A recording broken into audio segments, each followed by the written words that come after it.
ನಮಸ್ಕಾರ ವೀಕ್ಷಕರೇ, ಕನೆಕ್ಟ್ ಕರ್ನಾಟಕ ಅರ್ಪಿಸುವಂತಹ ವಿಶೇಷ ಕಾರ್ಯಕ್ರಮ MLA ರಿಪೋರ್ಟ್ ಕಾರ್ಡ್ಗೆ ಸ್ವಾಗತ ಅಂತ ಯಾವಾಗಲೂ ಹೇಳ್ತಿದ್ದೆ. ಈ ಸಲ MP ರಿಪೋರ್ಟ್ ಕಾರ್ಡ್ ಅಂತ ಹೇಳಬೇಕು. ಜೂನ್ 4 ರಿಸಲ್ಟ್ ಕೆಲವೇ ತಿಂಗಳಾಗಿದೆ ಅಷ್ಟೇ. ತುಕಾರಾಮ್ ಅವರು ಬಳ್ಳಾರಿಯ ಸಂಸದರಾಗಿ ನಿಜಕ್ಕೂ ಖುಷಿ ವಿಚಾರ. ಸಂಡೂರು ಅಂದಾಕ್ಷಣ 1952ರಿಂದ 2024 ಬೈ ಎಲೆಕ್ಷನ್ ವರೆಗೂ ಕೂಡ 17 ಚುನಾವಣೆಗಳಾಗಿದೆ. 6 ಬಾರಿ MY ಗೋರ್ಪಡೆ ಅವರನ್ನ ಜನ ವಿಧಾನಸೌಧ ಕಳಿಸ್ಕೊಟ್ರು. 4 ಸಲ ತುಕಾರಾಮ್ ಅವ್ರನ್ನ ಕಳಿಸ್ಕೊಟ್ರು. ಅಷ್ಟಕ್ಕೆ ತೃಪ್ತಿ ಪಡ್ಲಿಲ್ಲ. ರಾಜ್ಯ ರಾಜಕಾರಣ ಸಾಕು, ಡೆಲ್ಲಿಗೂ ಹೋಗಿ ರಾಷ್ಟ್ರ ರಾಜಕಾರಣ ಮಾಡಿ ಅಂತ ಅವ್ರನ್ನ ಸಂಸದರಾಗಿ ಆಯ್ಕೆ ಮಾಡಿದ್ರು. ಅವ್ರನ್ನ ಮಾತಾಡ್ಸ್ತಾ ಹೋಗೋಣ. ಸರ್, ಮೊದಲನೇ ಕಾರ್ಯಕ್ರಮ. ನಮಸ್ಕಾರ ಸರ್. ರಾಜ್ಯ ರಾಜಕಾರಣಕ್ಕೂ ರಾಷ್ಟ್ರ ರಾಜಕಾರಣಕ್ಕೂ ಏನ್ ಸರ್ ವ್ಯತ್ಯಾಸ? ಖಂಡಿತವಾಗ್ಲೂ ನಾನು 2008ರಲ್ಲಿ ಮೊದಲನೇ ಬಾರಿ ಶಾಸಕನಾದಾಗ ಯಾವುದೇ ಹಿಂದೆ ರಾಜಕೀಯ ಅನುಭವ ಇರಲಿಲ್ಲ. ಅಲ್ಲಿಂದ ನಾನು ಶುರು ಮಾಡಿದೆ. ರಾಜಕೀಯ ಗುರುಗಳಾಗಿರ್ತಕ್ಕಂಥ ಸಂತೋಷ್ ಲಾಡ್ ಸಾಹೇಬರು ಅವರು 2004ರಲ್ಲಿ ಮೊದಲನೇ ಬಾರಿ ಶಾಸಕರಾಗಿ ಚುನಾಯಿತರಾದ ಮೇಲೆ ಅವರು ಯಾವ ಥರ ಸಮಾಜ ಸೇವೆ ಮಾಡಬೇಕು ಏನು ಅಂಥೇಳಿ ಆಲ್ರೆಡಿ ಅವರು ನಾಂದಿಯನ್ನು ಆಡಿದರು. ಅವರ ಮಾರ್ಗದರ್ಶನದಂತೆ ಎಲ್ಲ ಸಂಡೂರಿನ ಜನತಿನ ಆಶೀರ್ವಾದದೊಂದಿಗೆ ನಾನು ಕೂಡ ನನ್ನ ಬಾಲ್ಯ ಜೀವನದಲ್ಲಿ ನಾನು ಕಂಡಂಥ ಒಂದು ಕಷ್ಟಗಳು, ಅನುಭವಿಸಿದಂಥ ಒಂದು ದಿನಗಳನ್ನ ಎಳೆಯಾಗಿ ಅದನ್ನು ನಾನು ಜನರಿಗೆ ಮುಟ್ಸೋಂಥ ಕೆಲಸ ಮಾಡಬೇಕು ಅಂತಂತೇಳಿ ಅವತ್ತೇನು ಪ್ರಮಾಣ ವಚನ ನಾನು ಮಾಡಿದೆ, ಅವತ್ತೇ ತೀರ್ಮಾನ ಮಾಡಿದೆ. ನಂಜುಂಡಪ್ಪ ವರದಿ ಪ್ರಕಾರ ಅತ್ಯಂತ ಹಿಂದುಳಿದ ತಾಲೂಕನ್ನು ಇಡೀ ಹೈದರಾಬಾದ್ ಕರ್ನಾಟಕದ ವ್ಯಾಪ್ತಿನಲ್ಲಿ ನಾನು ಮೊದಲನೇ ಸ್ಥಾನಕ್ಕೆ ತರಬೇಕು ಅಂತೇಳಿ ಒಂದು ಪ್ರಯತ್ನವನ್ನು ಮಾಡಿ 2008ರಿಂದ 4 ಬಾರಿ ಶಾಸಕನಾಗಿ ಈಗ ಸಂಸದನಾಗಿ ಇವತ್ತು ಇಡೀ ನಮ್ಮ ಬಳ್ಳಾರಿ ಜಿಲ್ಲೆಯಲ್ಲಿ ಮೂಲಭೂತ ಸೌಕರ್ಯಗಳನ್ನ ಕೊಡೋದರಲ್ಲಿ ರಸ್ತೆ ಇರ್ಬೋದು, ಆರೋಗ್ಯ, ಶಿಕ್ಷಣ ಇರ್ಬೋದು, ಜೊತೆಗೆ ಇವತ್ತು ಕ್ಲಿನಿಕ್ ಆನ್ ವೀಲ್ ಅಂತ ಒಂದು ಮಹತ್ವವಾದ ಕಾರ್ಯಕ್ರಮನ ನಾನು ಜನರಿಗೋಸ್ಕರ ಮನೆ ಮನೆಗೆ ಆರೋಗ್ಯ ಕೊಡ್ತಕ್ಕಂಥ ಒಂದು ಕಾರ್ಯಕ್ರಮ ಒಂದು ತೃಪ್ತಿ ತಂದಿದೆ. ಇವತ್ತು ರಾಜ್ಯ ರಾಜಕಾರಣದಲ್ಲಿ ಇವತ್ತು ಇದನ್ನು ನಾನು ಜನಕ್ಕೆ ಮುಟ್ಸೋಂಥ ಕೆಲಸ ಮಾಡಿದ್ದೀನಿ. ಇವತ್ತು ರಾಷ್ಟ್ರ ರಾಜಕಾರಣದಲ್ಲಿ ನಾನೇನು ಜೂನ್ನಲ್ಲಿ ಇವತ್ತು ಸಂಸದನಾಗಿ ಆಯ್ಕೆ ಆದೆ. ನಿಜವಾಗ್ಲೂ ಇದು ನದಿ ಆಯಿತು, ಅದು ಸಮುದ್ರ ಆಯಿತು. ಇವತ್ತು ಸಮುದ್ರದಲ್ಲಿ ಕಷ್ಟ ಏನಿಲ್ಲ, ಅದು ಕೂಡ ಒಂದು ದೊಡ್ಡ ಅನುಭವ. ಬೆಳೀಲಿಕ್ಕೆ ಅವಕಾಶ ಇದೆ. ರಾಷ್ಟ್ರ ರಾಜಕಾರಣದಲ್ಲಿ ಅನೇಕ ಇವತ್ತು ಭಾಷೆಗಳು ಬರ್ತಾವೆ, ಅನೇಕ ಪ್ರಾಂತ್ಯಗಳು ಬರ್ತಾರೆ, ಅಲ್ಲಿಂದ ಸಂಸದರು ಬರ್ತಾರೆ. ಅವರ ಒಂದು ವ್ಯೂಸು ಅದೆಲ್ಲ ಪಾರ್ಲಿಮೆಂಟಲ್ಲಿ ಪ್ರೆಸೆಂಟ್ ಮಾಡ್ತಾ ಇರ್ತಾರೆ. ಹೆಚ್ಚಿನ ಮಟ್ಟದಲ್ಲಿ ಬೆಳೀಲಿಕ್ಕೆ ಅವಕಾಶ ಆಯಿತು. ಜೊತೆಗೆ ನಾನು ಕೂಡ ಒಬ್ಬ ಮಾಸ್ಟರ್ ಡಿಗ್ರಿ ಗ್ರ್ಯಾಜುಯೇಟ್ ಇರೋದ್ರಿಂದ ಇವತ್ತು ದೇಶಕ್ಕೆ ಈಗ ರಾಜ್ಯಕ್ಕೆ ಮೊದಲಿಂದ ಕೂಡ ಇಲ್ಲಿ ನಮ್ಮ ಹೈದ್ರಾಬಾದ್ ಬೀದರ್ಲಿಂದ ನಮ್ಮ ಚಾಮರಾಜನಗರ ಮಟ್ಟ ನಾವು ಎಲ್ಲದೂ ಕೂಡ ಜನರ ಸಮಸ್ಯೆನ ಆಲಿಸಿದ್ವಿ. ಅದನ್ನು ನಾವು ರೆಪ್ರೆಸೆಂಟ್ ಮಾಡ್ತಾಯಿದ್ವಿ. ಜಮ್ಮು ಕಾಶ್ಮೀರದಿಂದ ಇವತ್ತು ಕನ್ಯಾಕುಮಾರಿ ಮಠ ಇವತ್ತು ನಾವು ಅಲ್ಲಿ ಬೆಳಕು ಚೆಲ್ತಾ ಇರ್ತಾರೆ. ಅದನ್ನು ಗಮನದಲ್ಲಿಟ್ಕೊಂಡು ಇವತ್ತೇನಾದರೂ ಮಾಡ್ಬೋದಲ್ಲ ಅಂತ ರಾಷ್ಟ್ರ ರಾಜಕಾರಣಕ್ಕೆ ಹೋಗಿರ್ತಕ್ಕಂಥದ್ದು ನನಗೆ ಖುಷಿಯಾಗಿದೆ. ಅದನ್ನು ನಾನು ಇಷ್ಟೇ ಇವತ್ತು ಏನು ಶಾಸಕರಾಗಿ ಇವತ್ತು ಸಂಡೂರಿನಿಂದ ಆಯ್ಕೆ ಆಗಿದ್ದಾರೆ, ಆ ಲೆಗೆಸಿನ ಆ ಒಂದು ಸಂಡೂರಿನ ಅಭಿವೃದ್ಧಿನ ಮುಂದರ್ಸ್ಕೊಂಡು ಹೋಗ್ತಾರೆ. ಜೊತೆಗೆ ಇವತ್ತು ನಾನು ಒಬ್ಬ ಅನುಭವಸ್ಥ ಆಗಿ ಮುಂದಿನ ದಿನಗಳಲ್ಲಿ ರಾಷ್ಟ್ರ ರಾಜಕಾರಣದಲ್ಲಿ ರಾಷ್ಟ್ರಕ್ಕೋಸ್ಕರ ಏನಾದರೂ ಒಂದು ಮಾಡಬೇಕು ಅಂತ ಆಸೆ ಇದೆ. ಇವತ್ತು ಕಳಿಸಿದರೆ ಈ ಒಂದು ವಿಶ್ವಾಸನ ಉಳಿಸೋಂಥ ಕೆಲಸ ದೇವ್ರು ಮಾಡಲಿ ಅಂತೇಳಿ ಪ್ರಾರ್ಥನೆಯನ್ನು ಮಾಡ್ಕೊತೀನಿ. ನನಗೆ ಪರ್ಸನಲ್ ಆಗಿ ಒಂದು ಕ್ವಶನ್ ಕೇಳಬೇಕು ಅನ್ಸುತ್ತೆ. ತುಕಾರಾಮ್ ಅವರು ಅಂದಾಗ 1952 ಫಸ್ಟ್ ಟೈಮ್ CPIನ ಗೆಲ್ಸ್ಬಿಟ್ರು ನಂದಗೋಪಾಲ್ ಅವರು. 1985 ಜನತಾ ಪಾರ್ಟಿ ಫಸ್ಟ್ ಟೈಮ್ ಭೂಪತಿ ಅವರು ಗೆದ್ರು. 2004 CPI, ನಂತರ JDS ಇಂದ ಸಂತೋಷ್ ಲಾಡ್ ಅವರು 2004. ಇಷ್ಟೆಲ್ಲ ಆಯ್ತು. 17 ಚುನಾವಣೆ ಆಯ್ತು. ಕಾಂಗ್ರೆಸ್ ಮೆಜಾರಿಟಿ. ಕಮಲನ ಅರಳಕ್ಕೆ ಬಿಡ್ಲಿಲ್ಲ ನೀವು. ನಾವು ರಾಜ್ಯ ರಾಜಕೀಯನ ಸ್ಕೂಲಲ್ಲಿ ಓದುವಾಗ, ಹೈಸ್ಕೂಲಲ್ಲಿ ನೋಡುವಾಗ, ಕಾಲೇಜಲ್ಲಿ ನೋಡುವಾಗ ಗಣಿಗಳು ಮತ್ತೊಂದು ಅಂತಿರುವಾಗ ಸತತವಾಗಿ 4 ಬಾರಿ ಗೆಲ್ಲೋದು, ನಂತರ ಮೇಡಮ್ ಅವ್ರು ಗೆಲ್ಲೋದು, ಇದೆಲ್ಲ ಹೇಗೆ ಸಾಧ್ಯ ಸರ್? ಖಂಡಿತ ಮೊದಲಿನಿಂದ ಕೂಡ ಸ್ವಾತಂತ್ರ್ಯ ನಂತರ ದಿನಗಳಲ್ಲಿ ಒಂದು ರಾಜಕೀಯದ ಒಂದು ಸಂಸ್ಕಾರ ಇದೆ ಸಂಡೂರಿನಲ್ಲಿ. ಯಾರೇ ರಾಜಕಾರಣಿಗಳಾದರೂ ಕೂಡ ಆ ಸಂವಿಧಾನ, ಪ್ರಜಾಪ್ರಭುತ್ವ ಮೌಲ್ಯನ ಹೃದಯದಲ್ಲಿ ಇಟ್ಕೊಂಡು ಯಾರು ನಮ್ಮ ನಾಯಕ ಆಗಬೇಕು, ಯಾರು ನಮಗೆ ಭವಿಷ್ಯವನ್ನು ರೂಪಿಸ್ತಕ್ಕಂಥನಾಗಬೇಕು ಅಂತ ತುಂಬಾ ಬುದ್ಧಿಜೀವಿಗಳಿದ್ದಾರೆ ಅಲ್ಲಿ. ಹೀಗಾಗಿ ಆ ಇತಿಹಾಸವನ್ನು ಬಾಬಾ ಸಾಹೇಬ್ ಅಂಬೇಡ್ಕರ್ ಒಂದು ಮಾತು ಹೇಳ್ತಾರೆ, ಇತಿಹಾಸ ಮರೆತವ್ರು ಯಾರು ಇತಿಹಾಸ ಸೃಷ್ಟಿಸಲಾರ ಅಂತೇಳಿ. ಆ ಇತಿಹಾಸ ತಿಳ್ಕೊಂಡೇ ಇವತ್ತು ಅವರು ಕಾಂಗ್ರೆಸ್ಸಿಗೆ ಇತಿಹಾಸ ಸೃಷ್ಟಿಕಂಥ ಒಂದು ಕೆಲಸ ಇವತ್ತು ಸಂಡೂರಿನಲ್ಲಿ ಮಾಡ್ತಾಯಿದ್ದಾರೆ. ಅದು ನಮ್ಮ ಭಾಗ್ಯ ಅಂತೇಳಿ ಹೇಳಲಿಕ್ಕೆ ನಾನು ಇಷ್ಟಪಡ್ತಾ ಇದ್ದೀನಿ. ಯಾಕಂದರೆ ಇವತ್ತು ಯಾವತ್ತಿಗೂ ಕೂಡ ನೋಡಿ ಅನೇಕ ಘಟನೆಗಳು ನಡೆದು, ಆದರೆ ಸಂಡೂರಿನ ಜನತೆ ರಾಜಕಾರಣಿಗಳು ಯಾರು ಕೂಡ ಇವತ್ತು ಕಪ್ ಚುಕ್ಕೆ ಇಟ್ಕೊಂಡಿಲ್ಲ ಇವತ್ತಿನ ದಿನ. ಸೊ ಇದು ಒಂದು ಇತಿಹಾಸ. ಹಿಂಗಾಗಿ ಇವತ್ತು ಆ ಪ್ರಜೆಗಳೇ, ಸಂಡೂರಿನ ಪ್ರಜೆಗಳೇ ಅದನ್ನು ಒಂದು ಮುಂದರ್ಸ್ಕೊಂಡು ಬರ್ತಾ ಇದ್ದಾರೆ. ಅಂದರೆ ಜನಪ್ರತಿನಿಧಿಗಳ ಕೆಲಸ ಎಷ್ಟು ಮುಖ್ಯನೋ ಪ್ರಜೆಗಳು ಅವ್ರ ಕರ್ತವ್ಯನ ಚೆನ್ನಾಗಿ ಮಾಡ್ಕೊಂಡು ಬರ್ತಿದ್ದಾರೆ, ಅರ್ಹರನ್ನ ಆಯ್ಕೆ ಮಾಡ್ಕೊಂಡು ಬರ್ತಿದ್ದಾರೆ ಅಂತ. ಸರ್, ಮುಖ್ಯವಾಗಿ ನಾವು ಒಂದಷ್ಟು ಜನರನ್ನ ಮಾತಾಡಿಸಿದಾಗ ಸಂಡೂರು ಅಂದಾಗ ನಮಗೆ ಗೊತ್ತಿಲ್ಲ, ಬೆಂಗಳೂರಲ್ಲಿ ಕುತ್ಕೊಂಡು ನೋಡಿದಾಗ ಜಿಂದಾಲ್ಗೆ ಸಂಡೂರು ಬೇಕು, ಆದರೆ ಸಂಡೂರಿಗರು ಬೇಡ ಅನ್ನೋ ಒಂದಷ್ಟು ಚರ್ಚೆಗಳು ನಡೆಯುತ್ತೆ. ಏನು ಕನ್ನಡಿಗರಿಗೆ ಆದ್ಯತೆ ಇಲ್ವಾ, ಸಂಸದರಿಗೆ ಈ ಪ್ರಶ್ನೆ ಕೇಳಬೇಕು ಅಂತ ಏನು ನಡೀತಿದೆ ಸರ್ ಆ್ಯಕ್ಚುಲಿ? ಖಂಡಿತವಾಗ್ಲೂ. ಈಗ ಯಾಕಂದರೆ ಒಂದು ರೈಟ್ ಮ್ಯಾನ್ ರೈಟ್ ಜಾಬ್ ಅಂತ ಇದ್ದೇ ಇರ್ತದೆ. ನಾವು ಕೂಡ ಸಾಕಷ್ಟು ಈಗ ಹಳ್ಳಿಗಳಲ್ಲಿ ಡಿಜಿಟಲ್ ಲೈಬ್ರರಿ ಮಾಡ್ತಾ ಇದ್ದೀನಿ ಎಲ್ಲ ಕಂಪ್ಲೀಟಾಗಿ.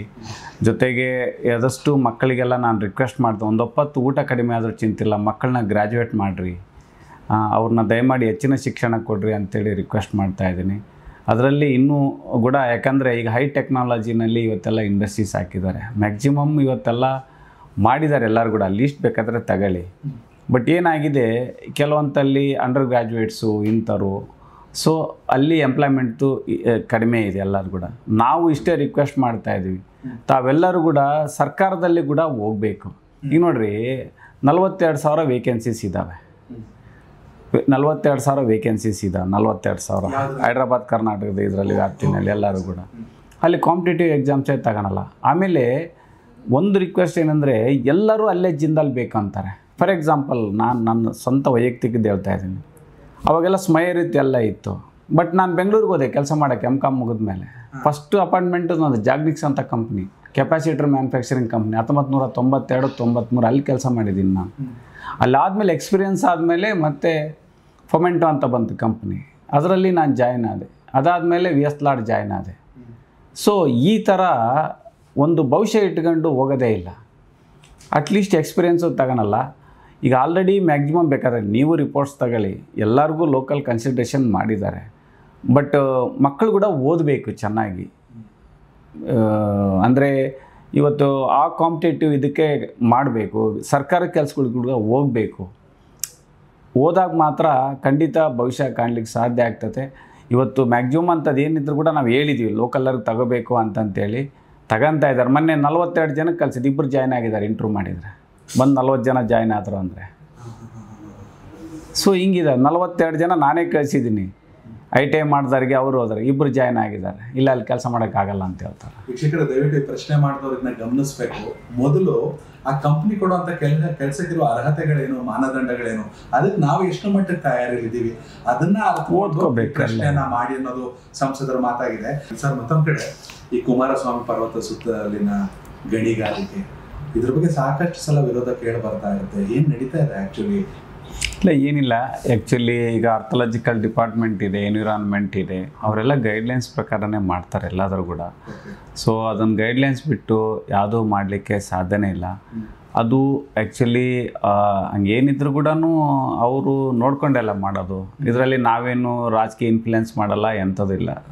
ಇವೆಲ್ಲ ಅಪ್ರೂವಲ್ ಕೊಡೋದು ಎಲ್ಲದು ಕೂಡ ಸರ್ಕಾರ ಇರ್ತದೆ, ಅದನ್ನು ನೋಡ್ಕೊಂಡು ಮಾಡಿರ್ತಕ್ಕಂಥದ್ದು. ಅಂಥದ್ದೇನು ಸಮಸ್ಯೆ ಇದ್ದರೂ ಕೂಡ ಕುಂತ್ಕೊಂಡು ಬಗೆಹರಿಸಂತಾಗ ಒಂದು ಕೆಲಸ ಮಾಡ್ತೀವಿ. ಜೊತೆಗೆ ಟೆಂಪಲ್ ಕೂಡ ಇರಬೇಕು, ಆ ಪ್ರವಾಸೋದ್ಯಮ ತಾಣ ಆಗಬೇಕು, ನಮ್ಮ ಭಾವನೆಗಳು ಧಕ್ಕೆ ಬರ್ದಂಗೆ ನೋಡ್ಕೋಬೇಕು. ಜೊತೆಗೆ ಉದ್ಯಮ ಕೂಡ ನಡೀತಕ್ಕಂಥದ್ದು ಜೊತೆಯಾಗಿ ಹೋಗಬೇಕು. ಅದನ್ನು ಸಮರ್ಪಕವಾಗಿ ಏನಾದರೂ ಸಣ್ಣ ಪುಟ್ಟಿದ್ರು ಕೂಡ ಬಗೆಹರಿಸ್ಕೊಂಡು ಯಾರಿಗೂ ತೊಂದರೆ ಆಗೋಂಥ ರೀತಿಯಲ್ಲಿ ನಾವು ಮಾಡ್ತೇವೆ. ನಿಮ್ಮ ಕುಟುಂಬ ಇಡೀ ಬಳ್ಳಾರಿಗೆ ಒಂದು ರೀತಿ ಪವರ್ ಹೌಸ್. ಹೀಗಾಗಿ ಈ ಮುಂದಿನ 5 ವರ್ಷದಲ್ಲಿ ಜೂನ್ 4ರ ಫಲಿತಾಂಶದ ಬಳಿಕ ಒಬ್ಬ ಸಂಸದರಾಗಿ ಬಳ್ಳಾರಿಗೆ ನಾನು ಇದನ್ನು ಮಾಡಲೇಬೇಕು ಅಂತ ಏನು ಅನ್ಕೊಂಡು? ಖಂಡಿತ. ಈಗಾಗಲೇ ನಮ್ಮ ನಾಯಕರಾಗಿರ್ತಕ್ಕಂಥ ರಾಹುಲ್ ಗಾಂಧಿ ಅವ್ರ ಕಡೆ ಈಗಾಗಲೇ ಚರ್ಚೆ ಮಾಡಿದ್ದೀವಿ. ನಮಗೆ ಬಳ್ಳಾರಿಗೆ ಜೀನ್ಸ್ ಪಾರ್ಕ್ ಭಾಳ ಇಂಪಾರ್ಟೆಂಟ್ ಇರೋದ್ರಿಂದ ಈಗ ಆಲ್ರೆಡಿ ಅದನ್ನು ತರಲಿಕ್ಕೆ ಮಾಡಲಿಕ್ಕೆ DPR ಕೂಡ ಮಾಡಲಿಕ್ಕೆ 154 ಎಕರೆ ಈಗ ಲ್ಯಾಂಡ್ ಕೂಡ ಗುರುತಿಸಿದ್ದೀವಿ. ಯಾಕಂದರೆ ಇಲ್ಲೇ ನಮ್ಮ ಇದ್ರ ಹತ್ರ ಬಳ್ಳಾರಿ ಪಕ್ಕ ಗುರುತಿಸಿದ್ದೀವಿ, ಎಲ್ಲ 154 ಎಕರೆ ಗುರುತಿಸಿದ್ದೀವಿ. ಅಲ್ಲೇ DPR ಕೂಡ ನಾವೆಲ್ಲ ತಯಾರು ಮಾಡ್ತಾಯಿದ್ವಿ. ಈಗ ಇನ್ಫ್ರಾಸ್ಟ್ರಕ್ಚರ್ ಡಿಪಾರ್ಟ್ಮೆಂಟಿಂದ ಈಗ ನಾವು ಕೇಂದ್ರ ಕೂಡ ಕಳಿಸ್ಬೇಕಾಗಿದೆ. ಅದರದ್ದು ಕೂಡ ಈಗ ಆಲ್ರೆಡಿ ಪ್ರೋಸೆಸ್ ನಡೀತಾ ಇದೆ. ಬಳ್ಳಾರಿಗೆ ಜೀನ್ಸ್ ಪಾರ್ಕ್ ತರ್ತಕ್ಕಂಥದ್ದು ರೈತರಿಗೆ ಮೆಣಸಿನಕಾಯಿ ಕೇಂದ್ರ ಇಲ್ಲಷ್ಟು ಭಾಳಷ್ಟು 2 ಲಕ್ಷ ಒಂದು ಎಕರೆ ಪ್ರದೇಶದಲ್ಲಿ ಮೆಣಸಿನಕಾಯಿ ಬೆಳೆಯೋದ್ರಿಂದ ಮೆಣಸಿನಕಾಯಿಯ ಮತ್ತು APMCನ ಒಂದು ಮಾಡರ್ನ್ APMC ಮಾಡ್ತಕ್ಕಂಥದ್ದು. ಹಿಂಗಾಗಿ ಇವತ್ತು ಜೀನ್ಸ್ ಪಾರ್ಕು ಜೊತೆಗೆ ನಮ್ಮ ಒಂದು ಬಳ್ಳಾರಿಗೆ ಶಾಶ್ವತವಾದ ಕುಡಿಯೋ ನೀರು ಮಾಡ್ತಕ್ಕಂಥದ್ದು, ರೈಲ್ವೆ ಪ್ರೋಗ್ರಾಮ್ಸ್ ಇರ್ಬೋದು. ಈಗ ಆಲ್ರೆಡಿ 3 ದಿನ ಆಯಿತು ನಮ್ಮದು ರೇಡಿಯೋ ಪಾರ್ಕ್ದು ಫ್ಲೈಓವರ್ ಕೂಡ. ಒಂದ್ಸಲ ಕುಡಿಯೋ ನೀರು ಬರುತ್ತಾ? ಯಾವುದು? ಸಂಡೂರಲ್ಲಿ ಇಲ್ಲ ಇಲ್ಲ ಇಲ್ಲ, ಆ್ಯಕ್ಚುಲಿ ಅದು ಸ್ವಲ್ಪ ಕರೆಂಟಿಂದ ಅನ್ಸೈಂಟಿಫಿಕ್ ಆಗಿದೆ. ಸರಿ ಮಾಡ್ತೇವೆ, ಅದನ್ನೇ ಚರ್ಚೆ ಮಾಡ್ತೀವಿ ಜಿಲ್ಲಾಧಿಕಾರಿಗಳ ಹತ್ರ. ಇಲ್ಲಿ ಬಳ್ಳಾರಿಗೆ ಕೂಡ ಶಾಶ್ವತವಾದ ಕುಡಿಯೋ ನೀರು ಮಾಡ್ತಕ್ಕಂಥದ್ದು. ಬಳ್ಳಾರಿಗೆ ಜೀನ್ಸ್ ಪಾರ್ಕು ರೈತರಿಗೆ ಬೇಕಾಗಿರ್ತಕ್ಕಂಥದ್ದು. ಜೊತೆಗೆ ಈಗ ಅಸೆಲರ್ ನಮ್ಮದೇನು ಕುಡ್ತಿನಿ ಹತ್ರ ನಮ್ಮದು ಪ್ಲ್ಯಾಂಟ್ಸ್ ಇದ್ದಾವೆ, ಅಲ್ಲಿ ಒಂದು ಎಲೆಕ್ಟ್ರಿಕ್ ಫ್ಯಾಕ್ಟ್ರಿ ತರ್ತಕ್ಕಂಥದ್ದು ಕೂಡ ನಾವೆಲ್ಲ ಪ್ಲ್ಯಾನ್ ಮಾಡಿದೆ, ಆಟೋಮೊಬೈಲ್ ಇಂಡಸ್ಟ್ರಿ ತರಬೇಕು ಅಂತಂತೇಳಿ. ಸೊ ಈ ರೀತಿಯಾಗಿ ಒಬ್ಬ ಅನುಭವ ರಾಜಕಾರಣಿಯಾಗಿ ಮುಂದಿನ ದಿನಗಳಲ್ಲಿ ಒಂದು ಬ್ರ್ಯಾಂಡೆಡ್ ಒಂದು ಅಭಿವೃದ್ಧಿಯ ಒಂದು ಬಳ್ಳಾರಿ ಮಾಡಲಿಕ್ಕೆ, ಅಖಂಡ ಬಳ್ಳಾರಿ ಜಿಲ್ಲೆಯಲ್ಲಿ ಮಾಡಲಿಕ್ಕೆ ನಾನು ಒಂದು ಅವಕಾಶ ಬಂದಿದೆ, ಮಾಡ್ತೀನಿ ಅಂತೇಳಿ ವಿಶ್ವಾಸ ಇದೆ. ಒಂದು ಕಡೆ ಮಿನಿ ವಿಧಾನಸೌಧ ನಿಮ್ಮನೇಲೇ ಇದೆ, ಮಿನಿ ಪಾರ್ಲಿಮೆಂಟ್ ನಿಮ್ಮನೇಲೇ ಇದೆ. ನಿಜಕ್ಕೂ ರಾಜಕೀಯಕ್ಕೆ ಬರಲಿಕ್ಕೆ, ಜನಸೇವೆ ಮಾಡಲಿಕ್ಕೆ ಏನು ಮುಖ್ಯ ಸರ್? ಜನನ, ಗುಣನ, ಹಣನ? ಆ್ಯಕ್ಚುಲಿ ಮೊದಲಿಂದ ಕೂಡ ನಮ್ಮದು ಸಣ್ಣ ಪ್ರಮಾಣದಲ್ಲಿ ನಮ್ಮ ಗ್ರ್ಯಾಂಡ್ ಫಾದರು ಗ್ರಾಮ ಪಂಚಾಯತಿ ಉಪಾಧ್ಯಕ್ಷರಾಗಿದ್ದರು. ಅಲ್ಲೆಲ್ಲಿಂದ ಮೊದಲಿಂದ ಅದೇನೋ ಗೊತ್ತಿಲ್ಲ, ಬಟ್ ನಮ್ಮ ತಾತರು ಕೂಡ ರೈತರ ಪರವಾಗಿ ಬಡವರ ಪರವಾಗಿ ಕೆಲಸ ಮಾಡ್ಕೊಂಡು ಬರ್ತಾಯಿದ್ರು. ಎಲ್ಲಿ ಅನ್ಯಾಯ ನಡೀತೈತೆ ಅಲ್ಲಿ ನಿಂತುಕೊಂಡು ಭೂಮಿ ಕೊಡಿಸೋದು ಅದೆಲ್ಲ ಮಾಡ್ತಾಯಿದ್ರು ಎಲ್ಲರೂ ಕೂಡ. 1972 ಕೂಡ ಹೋರಾಟ ಮಾಡಿದರು, ಈ 14 ಸರ್ವೆ ಸೆಟಲ್ಮೆಂಟ್ಸ್ ಮಾಡಿಕೊಡ್ಬೇಕು ಅಂಥೇಳಿ. ಆ ಭಗವಂತ ನೋಡ್ರಿ ನನಗೆ ಬಂದಿದೆ ಅದು. ಸೊ ಹಿಂಗೆ ಜನರ ಒಂದು ಪ್ರೀತಿ ವಿಶ್ವಾಸ. ಮೊದಲನೇ ಬಾರಿ 2008ರಾಗ ನಾನು ಕಂಟೆಸ್ಟ್ ಮಾಡಿದಾಗ ಏನಿಲ್ಲ, ನಮ್ಮ ತಾತರ ಹೆಸರು ಹೇಳ್ತಾರೆ, ಹಿರೇಗಾರ್ ಬಸಯ್ಯನ ಮೊಮ್ಮಗ ಎಲೆಕ್ಷನ್ ನಿಂತಾನಂತೆ ಅಂತೇಳಿ ಅಲ್ಲೆಲ್ಲಿಂದ ಸ್ಟಾರ್ಟ್ ಆಗಿದ್ದು. ಜೊತೆಗೆ ನಮ್ಮ ಗೋರ್ಪಡೆ ಕುಟುಂಬ, ಲಾಡ್ ಕುಟುಂಬ ಎಲ್ಲ ಹಿರಿಯರು ಸೇರಿ ಇವತ್ತು ರಾಜಕೀಯ ಬರಲಿಕ್ಕೆ ಒಂದು ಕಾರಣ. ಅಲ್ಲೆಲ್ಲಿಂದ 2008ರಿಂದ ಇವತ್ತೆಲ್ಲರಿಗೂ ಗೊತ್ತಾಗಿದೆ, ಮಾಡ್ತಾಯಿದ್ವಿ. ಬಟ್ ಇಷ್ಟು ಹಿನ್ನೆಲೆ ನಮಗೆ ರಾಜಕಾರಣ ಬರಲಿಕ್ಕೆ ಮೊದಲಿಂದ ಕೂಡ ಹೊತ್ಕೊಂಡು ಹೋಗ್ತಾ ಇದ್ದಾರೆ. ಬಳ್ಳಾರಿ ಜಿಲ್ಲೆ ಅಂತ ಬಂದಾಗ ಹಗರಿಬೊಮ್ಮನಹಳ್ಳಿ, ಹೂವಿನಹಡಗಲಿ ಎರಡರಲ್ಲಿ ಮಾತ್ರ ಕಾಂಗ್ರೆಸ್ ಶಾಸಕರಿಲ್ಲ ಅನ್ಕೋತೀನಿ. ಇನ್ನು 6ರಲ್ಲೂ ಕೂಡ ನಿಮಗೆ ಒಂದು ರೀತಿ ಆನೆ ಬಲ.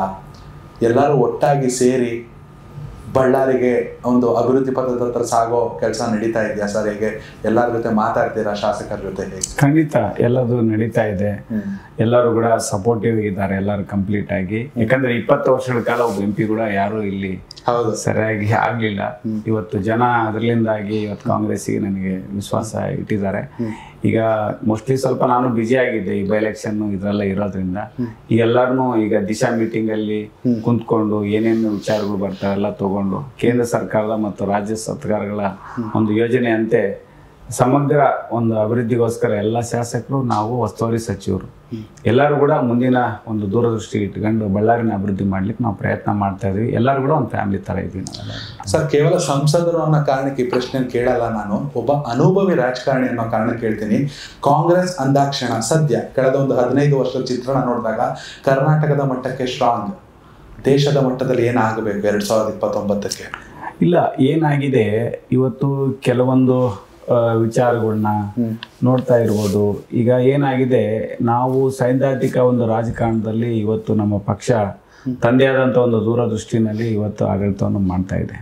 ಕೆಲವೊಂದು ಏನಾಗಿದೆ ನೋಡಿ, ಇವತ್ತು ಯಾವುದೇ ಒಂದು ವಿಚಾರ ಬಂದಾಗ ಇವತ್ತು ಈಗ RSS ಇವೆಲ್ಲ ಕೆಲವೊಂದು ವಿಚಾರಗಳು ಅವರು ಜನರಿಗೆ ಹಾದಿ ತಪ್ಪಿಸೋಂಥ ಒಂದು ಕೆಲಸ ಇವತ್ತೆಲ್ಲ ಮಾಡ್ತಾ ಇದ್ದಾರೆ, ಎಲ್ಲ ಸುಳ್ಳುಗಳು. ಇವತ್ತು ನೋಡ್ರಿ, ಇವತ್ತು 15 ಲಕ್ಷ ಅಕೌಂಟಿಗೆ ಹಾಕ್ತೀನಿ ಅಂತ ಹೇಳಿ, ಹೌದು, ಇವತ್ತಿಗೂ ಫುಲ್ಫಿಲ್ಮೆಂಟ್ ಮಾಡಿಲ್ಲ.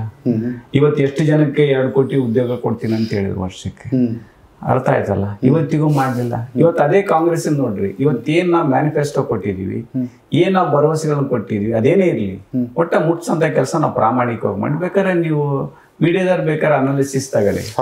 ಜವಾಹರ್ಲಾಲ್ ನೆಹರು ಇರೋ ಮಟ್ಟ, ಮನಮೋಹನ್ ಸಿಂಗ್ ಇರೋ ಮಟ್ಟ ನಾವು ಪ್ರಣಾಳಿಕೆನಲ್ಲಿ ಏನು ಮಾಡಿದೀವಿ ಅದನ್ನ ಖಂಡಿತವಾಗ್ಲೂ ಚಾಚು ತಪ್ಪದೆ ಆಯವ್ಯಯದಲ್ಲಿ ಮಾಡಿಸಿ ಇಂಪ್ಲಿಮೆಂಟ್ ಮಾಡಿ ಇವತ್ತು ನಾವು ಮಾಡಿಸಿದೀವಿ. ಇವತ್ತು ಅವೆಲ್ಲ ಗಮನಿಸಿ, 2014ರಲ್ಲಿ ಡಾಲರ್ ರೇಟ್ ಏನಿತ್ತು, 2014 GDP ಏನಿತ್ತು, 2014ರಲ್ಲಿ ನಮ್ಮ ದೇಶದ ಸಾಲ ಎಷ್ಟಿತ್ತು, ಇದು ಏನಾಗಿದೆ ಒಂದು ಐಡಿಯಾಲಜಿ, ಇದ್ರ ಮೇಲೆನೆ ಇವತ್ತು ನಾವು ರಾಜಕಾರಣ ಮಾಡಿದ್ವಿ. ಸ್ವಲ್ಪ ಮೋಡ ಹೌದಿದೆ, ಸೂರ್ಯ ಹುಟ್ತಾನೆ. ಖಂಡಿತ ಮುಂದಿನ ದಿನದಲ್ಲಿ ಯಾವಾಗಲೂ ಕೂಡ ನಾವು ಫೇಸ್ ಮಾಡಿದ್ದೀವಿ. ಅಂಥದ್ದೇನು ಈ ಕರ್ನಾಟಕದಿಂದಲೇ ಮುಂದೆ ದೇಶದೆಲ್ಲ ಸ್ಟ್ರಾಂಗ್ ಆಗುತ್ತೆ ಕಾಂಗ್ರೆಸ್. ಸರ್, ಎಲ್ಲೋ ಒಂದ್ ಕಡೆ ನನಗನ್ಸಿದ್ದು ಪರ್ಸನಲ್ ಆಗಿ ಮಾಡಿರೋ ಕೆಲಸವನ್ನು ಹೇಳ್ಕೊಡೋದ್ರಲ್ಲಿ ಕಾಂಗ್ರೆಸ್ ವಿಫಲ ಆಗ್ತಿದ್ಯಾ. ಯಾಕಂದ್ರೆ ಮನಮೋಹನ್ ಸಿಂಗ್ ಅವ್ರು ತೀರ್ಕೊಂಡ್ಮೇಲೆ ಅತಿ ದೊಡ್ಡ ನಾಯಕ ಅಂತ ಬಿಂಬಿಸೋಕ್ ಶುರು ಮಾಡಿದ್ರು. ಬದುಕಿದ್ದಾಗ, ಪ್ರಧಾನಿ ಆಗಿದ್ದಾಗ ಅವ್ರು ಮಾಡಿದ ಕೆಲಸಗಳನ್ನ ಹೇಳ್ಕೊಳ್ಳಿಲ್ಲ. ಅದೇನಾದ್ರು ಅಂದ್ರೆ ಹೇಳ್ಕೊಳ್ಳೋರ ನಡುವೆ ಮಾಡಿಯೂ ಹೇಳ್ಕೊಳ್ಳೋದನ್ನ ಕಡಿಮೆ ಮಾಡ್ತಿದೆ ಅಂತ ಕಾಂಗ್ರೆಸ್ ಅನ್ಸುತ್ತಾ? ಇಲ್ಲ, ಅದು ಪ್ರಕೃತಿನಲ್ಲಿ ಬಂದ್ಬಿಟ್ಟಿದೆ. ಇದ್ದಾಗ ಹೇಳಿಲ್ಲ, ಆಮೇಲೆ ತೀರ್ಕೊಂಡಾಗ ಹೇಳಿಲ್ಲ. ಇದು ಒಂದ್ರದ್ದೇ ಅಲ್ಲ, ಇವತ್ತು ಇಡೀ ಇತಿಹಾಸದಲ್ಲಿನೇ ಹಂಗೆ ನಡೆದಿರ್ತಕ್ಕಂಥದ್ದು. ಖಂಡಿತ ಈಗ ಅಟ್ಲೀಸ್ಟ್ ಜೀವಂತವಾಗಿ ಹೆಸರು ಉಳಿತಲ್ಲ, ಅದು ಅವ್ರು ನಮ್ಮ ಜೀವಂತವಾಗಿ ಇಲ್ಲದ್ರನ್ನ ಭೂಮಿ ಮೇಲೆ ಹೆಸರು ಇರ್ತಕ್ಕಂಥದ್ದಾಗಿದೆ.